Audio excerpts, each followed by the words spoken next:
万人花零元开始自救，学会破圈与大自然相处。最近我发现我的情况应该是抑郁了，长期一个人待的。今天我找到好方法了，那就是主动破圈，先与大自然相处。所以就从早餐开始，在户外做饭吃饭，蔬菜都是零天然纯添加，刚摘的一看就是新鲜的，洗菜都干出流水线了。最近我发现我思维迟钝了，变得懒散了，也睡不安稳，醒得早睡得晚。所以我去问豆包我的情况，豆包说我可能抑郁了，也可能是初期吧，还好我发现的早。不管了，先随便做点吃的，还有是长期零社交，所以时间长就成这样了。小葱就不切了，抖抖水就炒吧，一大把扔进去，左扒拉右扒拉，按下一层炒一下，再放点雷军辣，提色增腥，再放点甜味品种，秘制黑可乐，提味白芝麻，天山雪莲，样锅自己搁架炒。我还得转身去旁边，再摘点零天然蔬菜，等一下纯添加进去。今天的菜都有太阳的味道。洗菜其实很简单，根据我多年洗衣服的经验，洗菜和洗衣服一个道理。做饭炒菜也很简单，别管做的好不好看，能吃就行。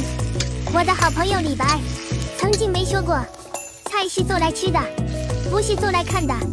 先整一口，再整一口，安逸啊！吃了浑身都长五花肉，蜜蜂都开始采花了。换了薄衣服准备进山。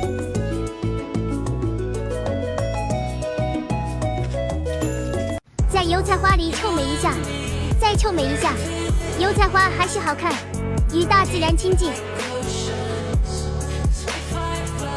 现在去找蕨苔，也不知道有没有。我是这样想的，如果找到多的话，到时候拿去城里卖。城里人就喜欢吃这些山货，但是好像没有，不知道是没长出来，还是我找的地方不对。我被这个藤子给困住了。嘿，嘿，看这里还有刺萝卜，还有这里好多刺萝卜啊！这里还有一颗小的，然后这边还有，你看。蕨菜没找到，但是找到了很多的刺萝卜，这一趟也不算白拉拉过来了。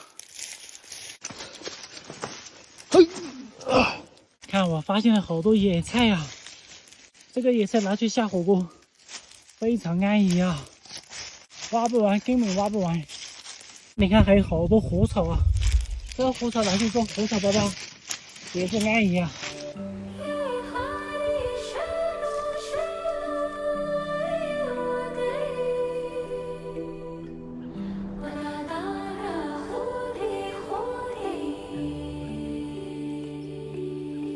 这是我做的花，好看吧？